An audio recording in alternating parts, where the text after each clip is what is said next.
Wow, what a solar coaster it has been, Dale. It's been a wild ride, Warren. Yes, it has. You It can't make has. these things up. Yep. Now, the House of Representatives has just passed the one big, beautiful bill. And in this video, we're going to discuss with you really quickly what we know as of today with regards to this bill. So let's start off, Dale, with the easy component, and that is the 25D or the residential solar tax credit. Right. Yeah, the 25D, right from the get-go, Warren, when it came out of the House, that was to sunset the end of 2025. Yeah. That has not changed the whole way through this process, not through the Senate Finance Bill, the Senate Bill, and then the wraparound amendment. There's different steps. The 25D is going to sunset the end of 2025. So that's that's a cliff. Let me just put a few words around that. I think number one, it's not as severe as on the commercial side because it doesn't have some of the write-offs that the 48E has. It only had the ITC, which is 30%. It doesn't have depreciation and some of that stuff. I think with rising electric rates, I think there's going to certainly be a fall off on residential projects. I'm not sure how long it will last. I mean, you look at what electric rates are doing and what I think they're going to keep doing. It might not be as long a recovery as what we initially think, but it's going to be a year or two of pain in my mind for the residential market. Sure.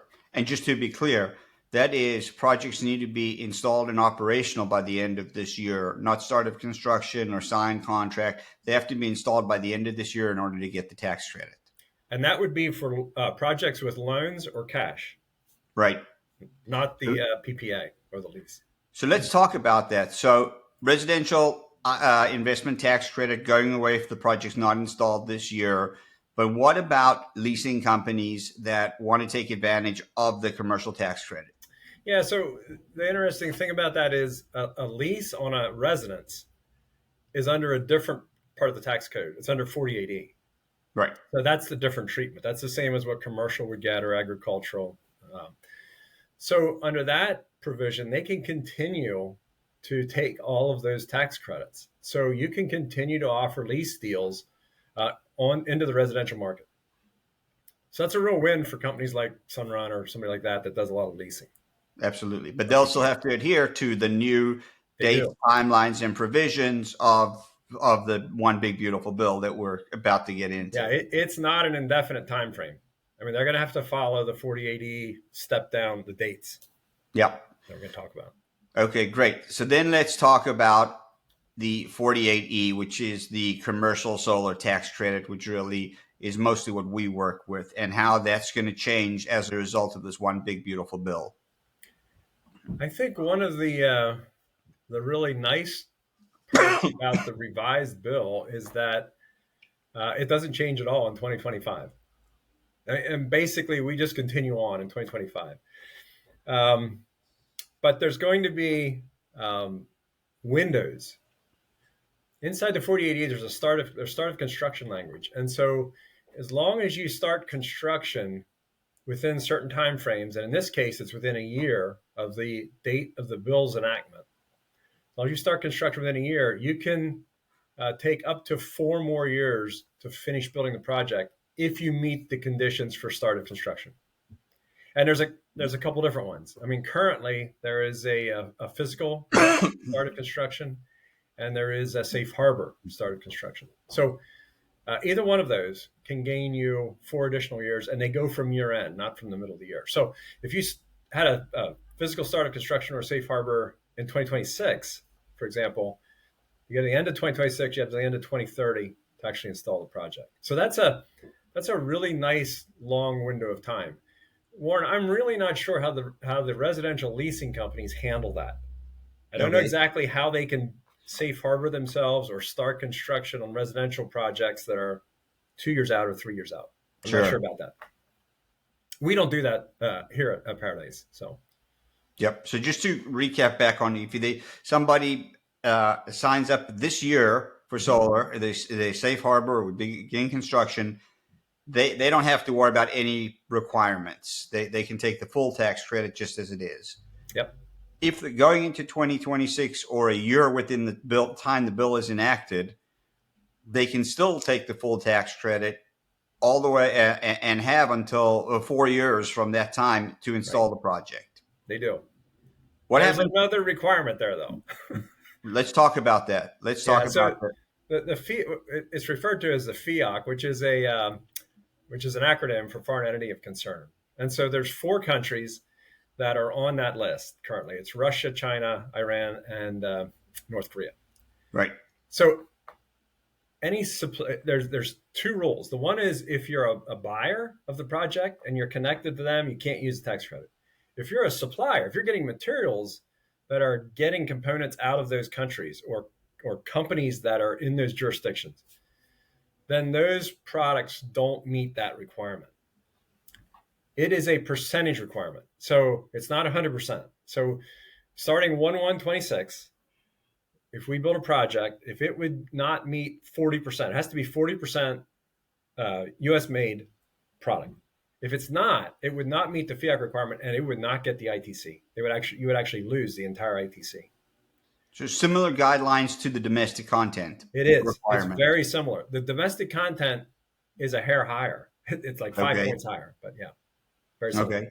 So that's great. So we should be able to meet those requirements. I think so. I think the supply chain will have enough time. I mean, I don't know if you remember, Warren, but the original bill that came out of the House was a 60-day window, Yes. which we were really concerned about the supply chain. Could it even handle that? Sure. I think this one with a year, I think there's a much better chance. Sure. So now let's talk about finally projects that sign up after a year after the bill gets signed into law towards the end of 2026. Yeah. What So is their let's say timeline you miss the start of construction period, which is a year. You get beyond that.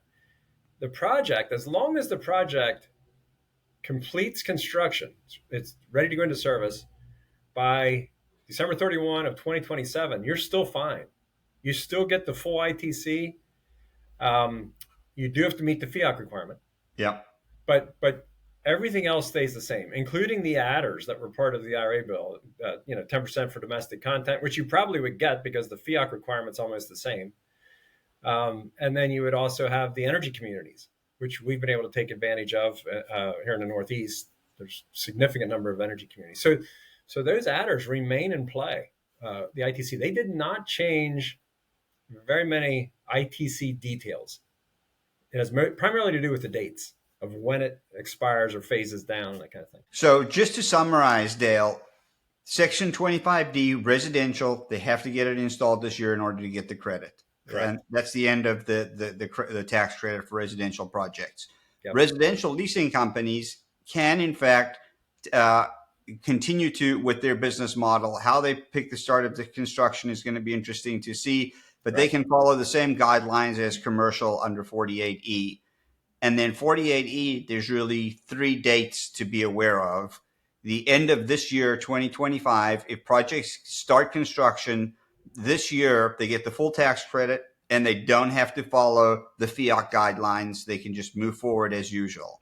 Right. If they start construction next year or within that 1 year from the bill is enacted, they still have to meet the FEOC requirements, but they'll have 4 additional years to get the project installed. That's correct.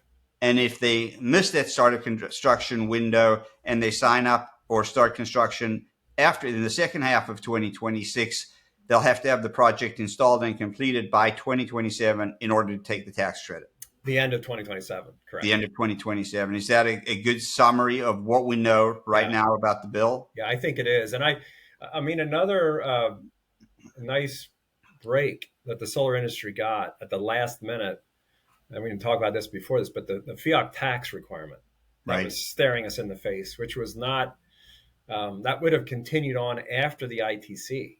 And that was not an exciting thing, because one of the things that we'll be challenged by is without an ITC, if that were to occur, it's going to really put pressure on pricing to get the ROIs, the returns on the investment, to legitimize it. I think solar is really close to that, Warren, to be really honest with you. I mean, we went through 10 years of significant hardware decreases, right, where the price of electricity didn't hardly move.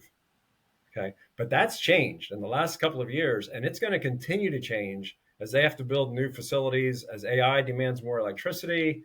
We're going to see rates climbing, and that makes solar much closer to standing on its own without incentives. Right. But unfortunately, at the same time, we saw hardware prices tick up through COVID, through 2020, We really did. until recently, We did. But which, one of the reasons for that, Warren, is because of the domestic content. So we're buying domestic hardware. Foreign produced hardware is still less expensive in many cases.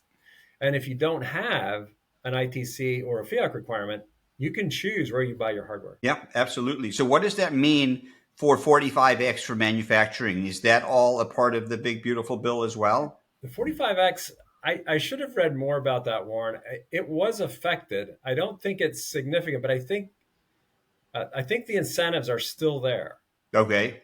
I mean, one of the questions I had around that early on when they were talking about this was if they pull the rug out and underneath 25D and 48E, will anybody even want to build a manufacturing facility here, even if they have a credit? They Right. have to go. They have to have somewhere to go with their product. Sure. I think the 45X is still in play, but I think it may be affected. I don't have the details on that one. Well, at least we have a relatively good understanding of what's in the Senate bill and the House bill and what's going to President Trump's desk, and gives us more than that 60-day window on how to proceed and navigate and get through this time. Yeah, I think we all took a deep breath when that 60-day window went away. Yes, yes. All right. Well, it looks like we have some opportunities ahead of us here, at least for the next few years, and we'll make the most of it. Thank you, Dale. You're very welcome. It will be challenging, Warren. I mean, Yes. it will challenge companies to innovate, be creative.